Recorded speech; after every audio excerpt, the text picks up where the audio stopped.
Welcome back to the West London Witch. This episode contains adult and distressing themes and may not be suitable for all listeners. Listener discretion is advised. As 20-year-old Sarah Harris climbed the front steps of the Canterbury Female Boarding School, she summoned all of the courage she could muster and took a deep breath before entering the esteemed house of education. The Canterbury Female Boarding School was the premier educational facility for women in Connecticut, and Sarah, a bright, hungry, and ambitious student herself, was eager for a place. It was a balmy September afternoon in 1932, and Sarah was fully aware that it was highly likely she would be rejected and turned away. But her friend, who was the head teacher Prudence Crandall's maid, had assured Sarah that Mrs. Crandall was sympathetic and supportive of students like herself. Although Sarah was intelligent, the daughter of a reputable family, and was seeking a career as a teacher, she was also African American. She needed the higher education Prudence Crandall could provide in order to achieve her dreams, but due to her race, she was prohibited from admittance. However, Miss Crandall, a Quaker woman with a strong and passionate belief in equal rights, accepted Sarah Harris after a brief deliberation and contemplation. Sarah would be the first African American student to be integrated into the Canterbury Female Boarding School. Many consider this school to be the first integrated school in America. However, this was not a heartwarming journey to fair and equitable education for all. As soon as Sarah Harris was admitted to the respected school, the families of the white students swiftly pulled their daughters from their studies.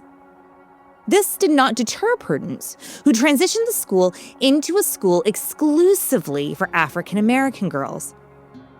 Respected, prominent, and upper-middle-class Black families from all over New York, Rhode Island, Massachusetts, and Philadelphia sent their daughters to the new school, not only for the fabulous education, but also as a form of activism. They knew this school was going to cause such a stir that it would eventually end up in the court system. On May 24th, 1833, the state of Connecticut passed a law aimed specifically at Prudence Crandall. The Black Law, as it was named, prohibited African American students from entering the state of Connecticut in search of education. This made it illegal for Prudence Crandall to operate her school. But Crandall didn't back down. Classes continued on, and so did the harassment, the vitriol, and the violence from the surrounding community. Outside of the safety of the school, the students were mocked, threatened, and tormented by townspeople.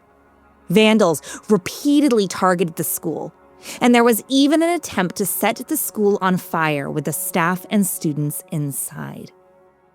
Prudence herself was arrested and spent a night in jail before enduring 3 different trials, never giving up on the defense of her school and her students.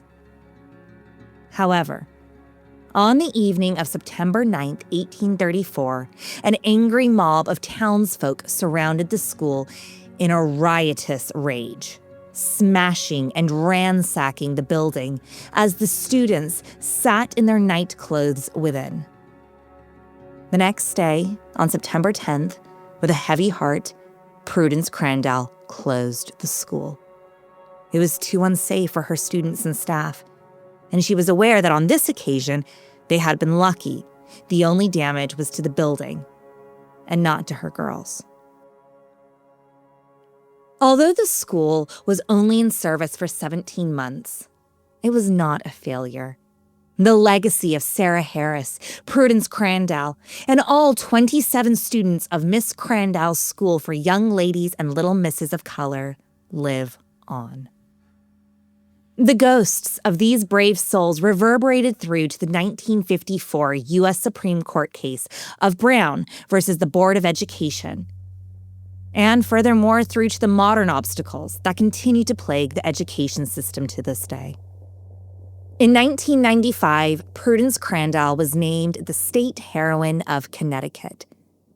And although that is a beautifully fitting and wonderful tribute, I think that title should have been a double billing. Yes, it was revolutionary for Prudence to open up that door. But I can't imagine the courage and the strength the young Sarah Harris must have possessed while advocating for her own right to education.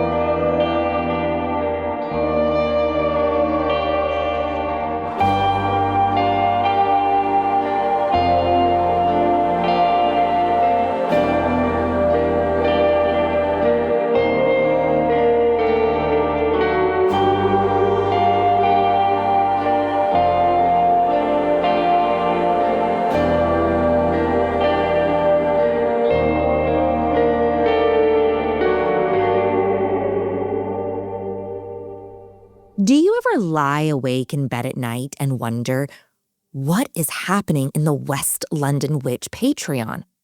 Are you plagued by the feeling that you're missing out? Do you want more content and a sneaky look into the inner workings of the West London Witch? Well, I just wanted to pop in and say that joining Patreon is super easy and affordable. I am very aware that we are deep in a cost of living crisis. So for as little as $1, €1, £1 a month, you can unlock the entire West London Witch Patreon and gain access to loads of additional content that you will never experience here on the main show. Patreon is a place where I share extra special interviews, behind-the-scenes stories and gossip, and answer your questions. And in return, you're also helping support the show as we work to share with you the best storytelling at the highest studio quality. So come join us at patreon.com/The West London Witch.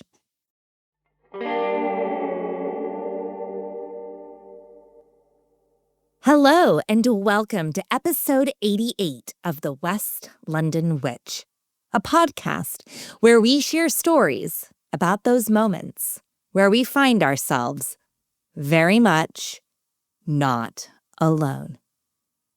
Today's episode is a very special episode, as it's our annual team-up with the Eastern Connecticut Paranormal Society. Long-term listeners of the show will know that ever since season 1, Chris and David of ECPS have come onto the show yearly to share with us their most fascinating and frightening investigations. ECPS are the only storytellers to have been featured on all 5 seasons of The West London Witch. And this is a beloved tradition that I look forward to every year. Sadly, in 2023, Chris passed away, leaving David to continue and grow ECPS. The Eastern Connecticut Paranormal Society are a group that are dedicated to ethical and responsible ghost hunting. They live by a simple credo: find the truth. Their goal is not to sensationalize paranormal activity, and they approach all of their cases with diligence, care, and evidence-based research. Although Chris was a psychic medium and David is a clairsentient medium, both investigators approach their work with heavy doses of science and skepticism. Today's case is no different, but I have to admit that it is one of the most astounding and bizarre cases that we have ever covered. It won't be the same without Chris's input, but David and I have done our best to bring this story to life, and I know Chris will be proud of our work. Chris, this episode is for you, my friend. I'm Rebecca Strazina, and this is The West London Witch, Episode 88, The Watcher.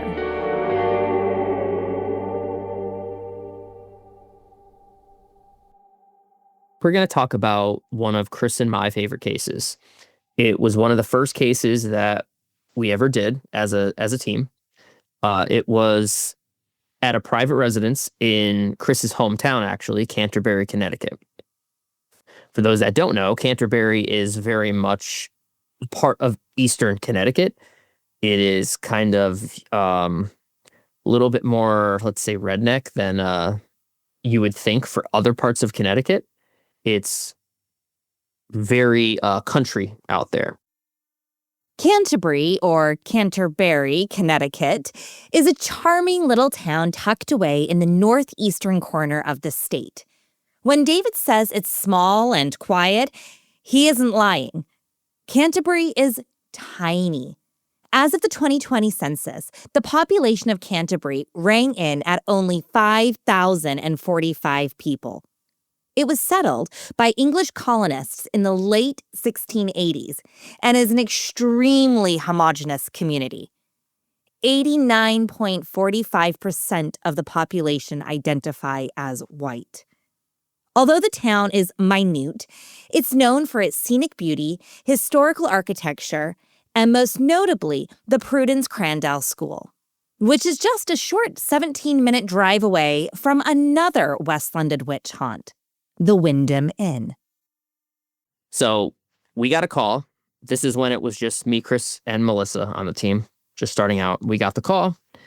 It was a very strange call because at the time I was doing the interviews, and it was from an interracial couple. And I only include that detail because it's relevant later in the story. And the first thing they said to me was, every time we are intimate with one another, we feel like we're being watched. We can hear fingers on glass, like someone's outside peering in, like watching us.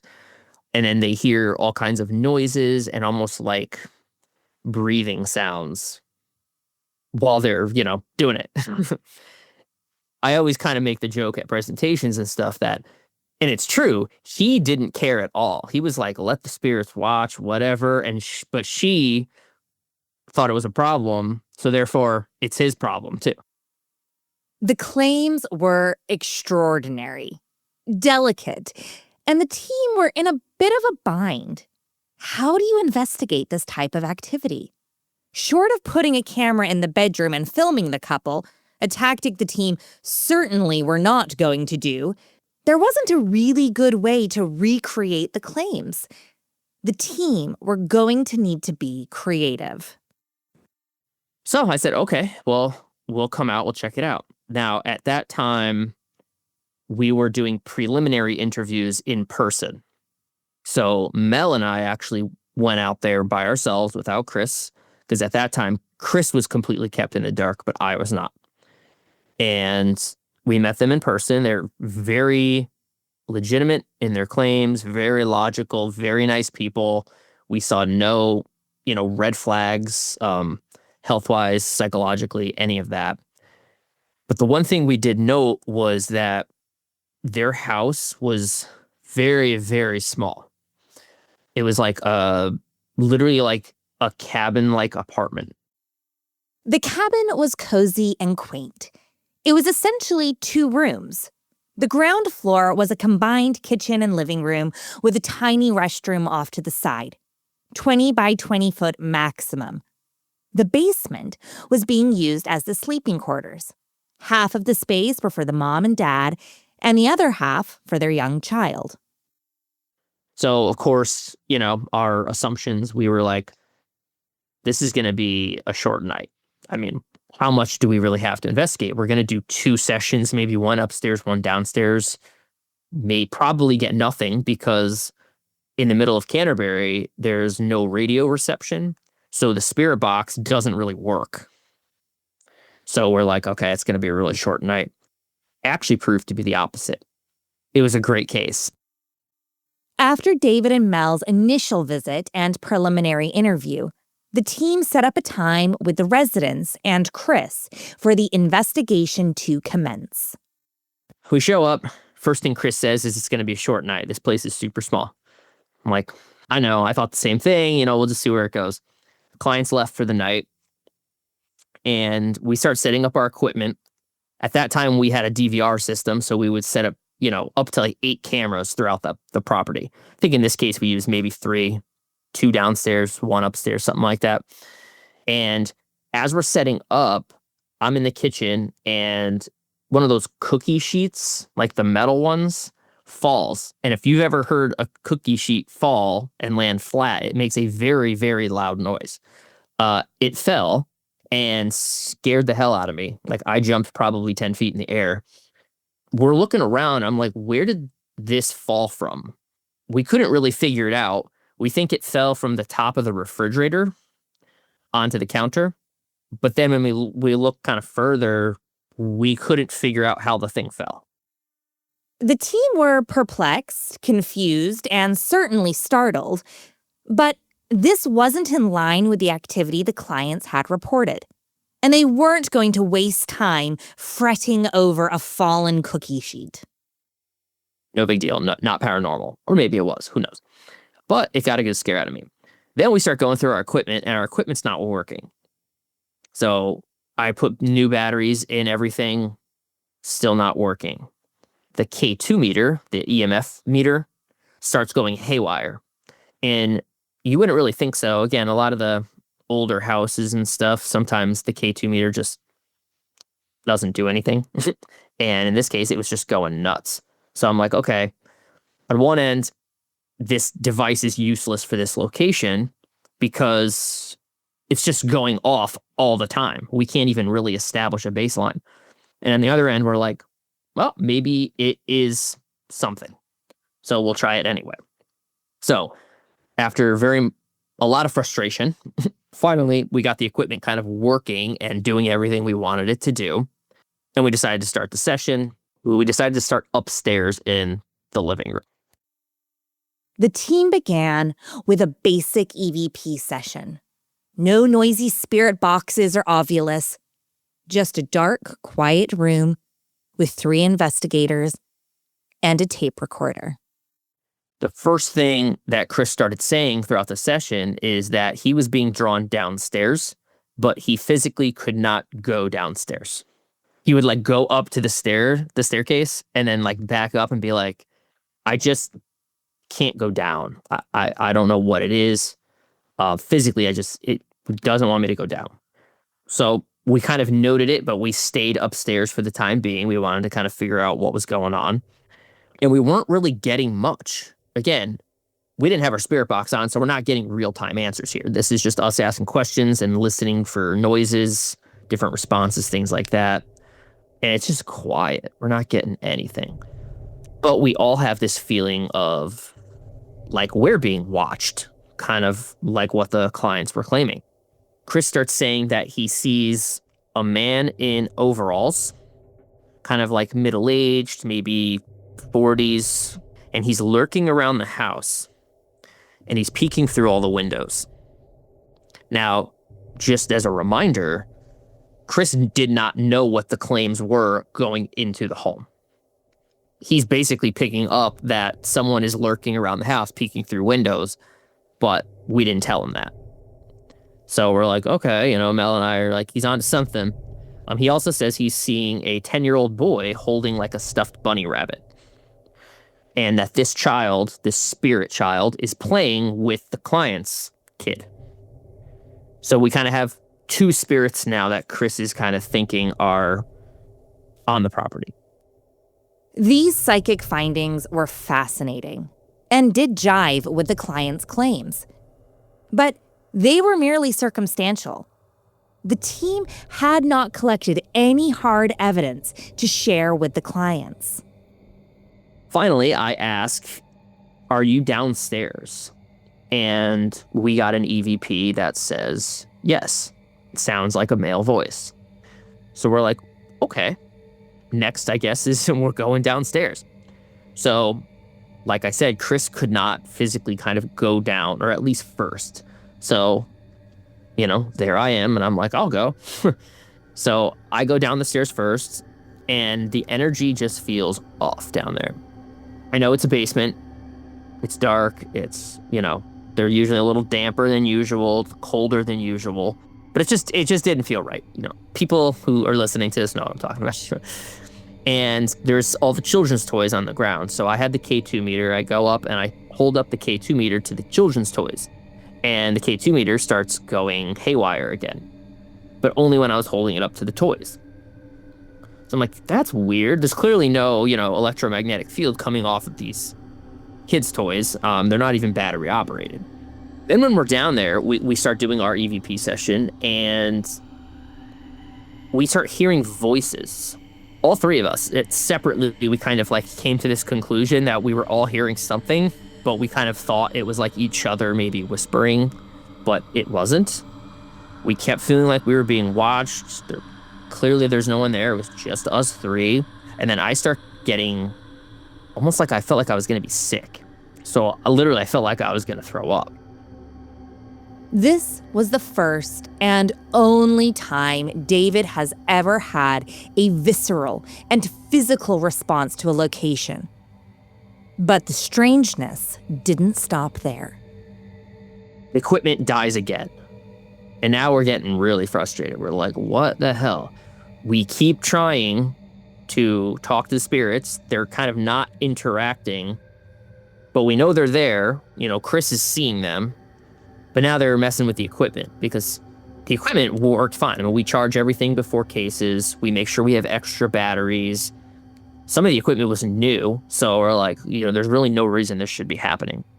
Frustrated and confused, the team decided to switch up their tactics.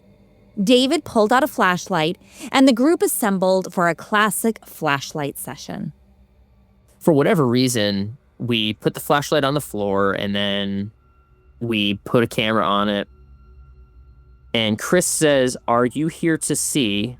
And then he said the client's names. And right as he said that, the flashlight rolls one way and then rolls back the other way, seemingly by itself. So we caught it on video, where you can see the flashlight roll in two different directions. I was walking by the light at the time. I did not hit the light. And then when we tried to debunk it, Chris went to his truck and he pulled out a level. The floor is perfectly level. And then I put the flashlight back. We stomped around it. We were trying everything. We were moving things in the room, shaking furniture, trying all these different things to see, hey, maybe we just caused a vibration or, stepped in the floor and it kind of just tilted and it rolled. But the weird thing was that it rolled back as well. So it was when Chris asked that very specific question of, are you here to see the clients, basically? And then the flashlight rolled back and forth. Of course, it was flashing on and off the whole time. So we actually were like, what the hell? So we took a break. We tried to debunk it. We went through all those steps. And we left our camera and recorders inside. So they were running by themselves in the house. We actually went outside and was having our coffee and, some snacks and stuff. And we actually caught some EVPs, full sentences, in the house while the recorders were going by themselves. Often when people at presentations and such come to us and they say, how come, spirits never say more than a few words? And I'm like, that's not true, because we've left recorders in houses by themselves just running, and we'll catch full sentences. Clearly someone's standing right over that recorder, but there's nobody in the house. All three of us were outside and we caught full sentences. One of the EVPs was a male telling us to leave. So clearly someone was not happy we were there.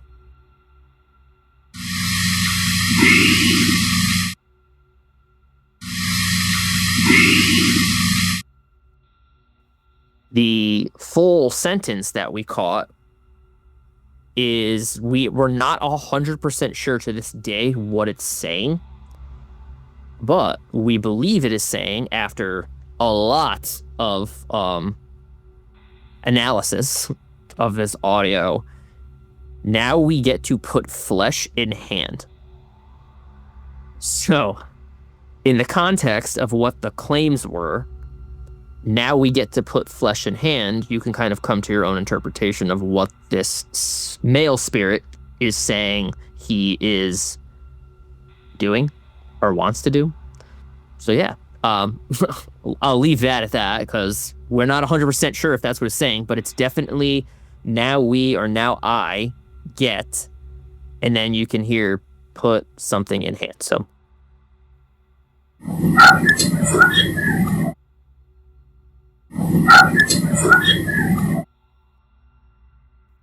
As we're outside, Chris is like, I gotta go to the bathroom. So he goes to the edge of the woods on the border, he does his thing, and then I see him sprinting back. And he said that there was actually someone in the woods watching him. And he freaked. Now, this mysterious watcher wasn't a flesh and blood person, but rather a spirit that Chris had picked up on psychically. And this spirit felt a lot like the energy he had encountered inside the cabin as well. So that was just another thing in the whole list of things that were like, man, this is a weird case. We just didn't think it was going to be like this. So we decided to go back in eventually and start the investigation again. So this time we stayed upstairs and we start trying to contact the child spirit now that Chris was picking up on. And Chris stops us and he's like, you guys hear anything? And we're like, no. as Chris usually did.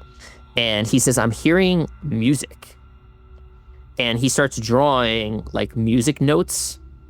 Then all three of us hear a child singing la la la la, creepy.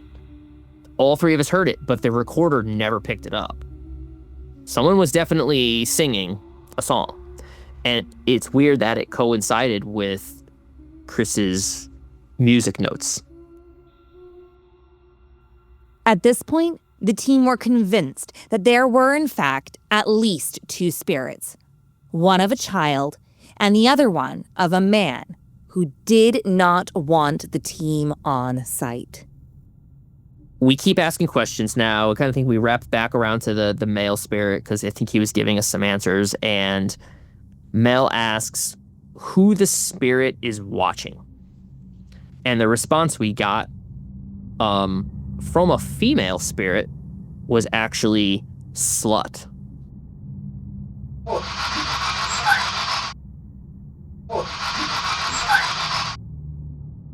Going back to the couple was interracial. It was a black man and a white woman. And the spirits that were there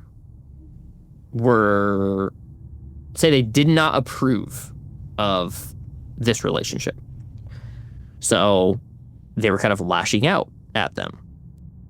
The night was crescendoing to a bizarre climax. It was clear the spirits had an opinion about the residents and the team investigating. Finally, kind of at the end of the investigation, again, we're kind of getting more questions than answers. Chris says, and I'm quoting him on this because I have it up in front of me, there is a lost soul from the landlord's side that is visiting their dwelling. This spirit may have lived on the property or residually, but he comes here often. Now, it's important to note that the cabin sat on a parcel of land in front of the main house. The landlord not only owned the cabin and the surrounding land, but also lived on the property in the main house. So Chris believed that this spirit that was watching this couple and did not approve of them was somehow related to the landlord or had something to do with the landlord's property, his side, whatever.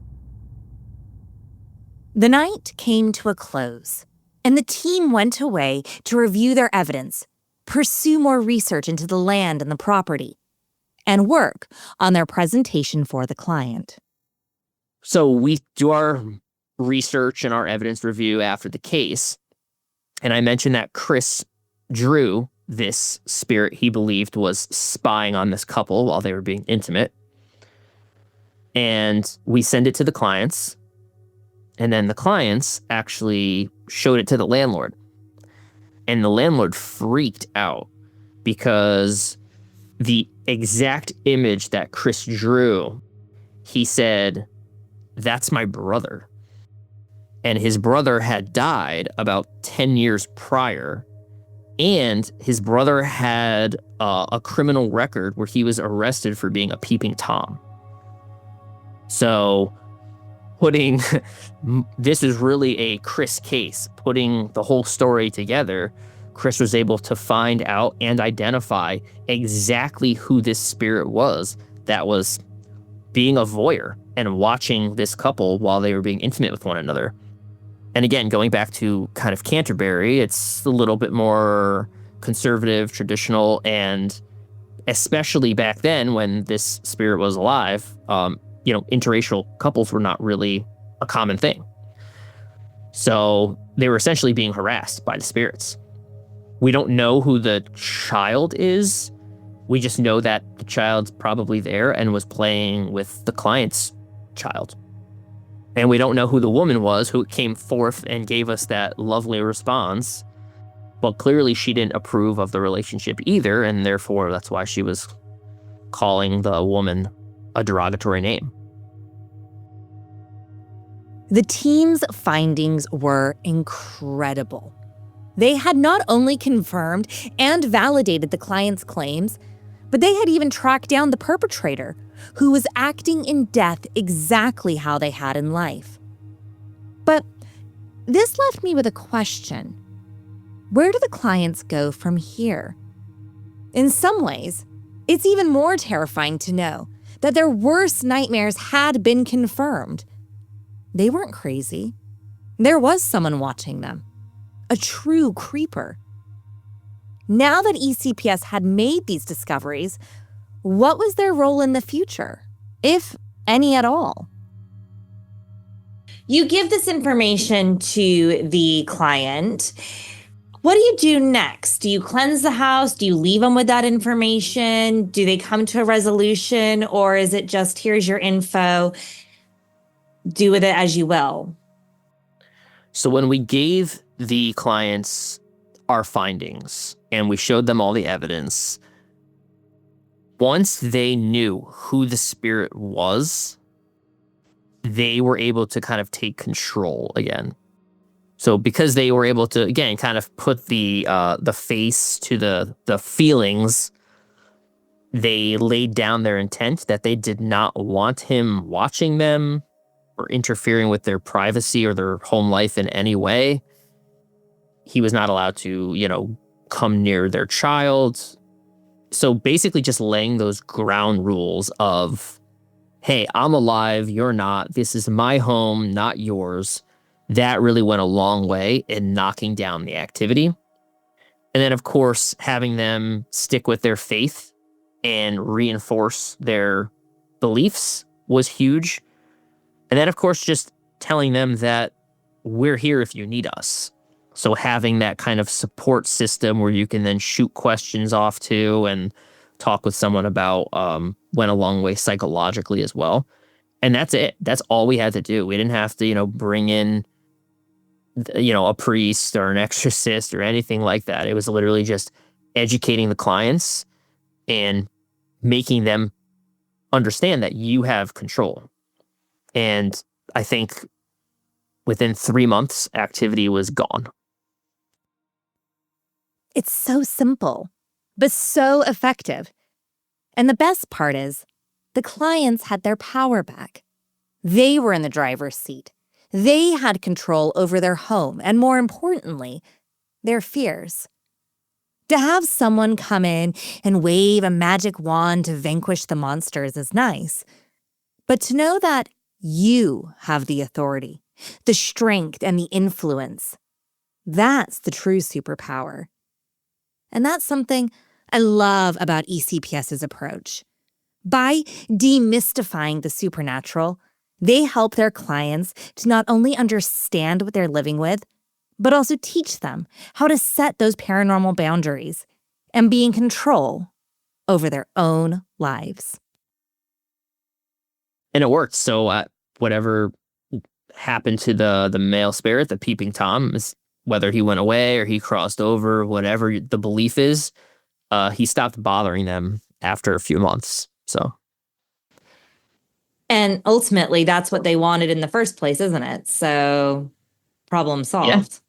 Yeah, they wanted to know who it was, why, if it was someone, or if they were going crazy, and why they were doing what they were doing. Well, the why is easy. I mean, he had an arrest record for that when he was alive. I believe Chris described him as a very mean person. So, if you're bitter in life, I guess you're bitter in death.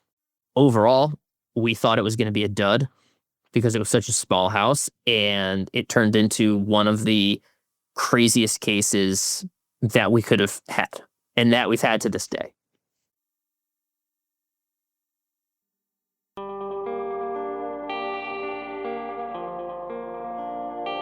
Do you have a spooky story you'd like to share? I'd love to hear it. Drop me an email at thewestlondonwitch@gmail.com or find us on Instagram and Facebook at The West London Witch. If you enjoyed today's episode, don't forget to subscribe, rate, and review. And come and follow us for additional content on Instagram and Facebook. Until next time, merry meet, merry part, and merry meet again.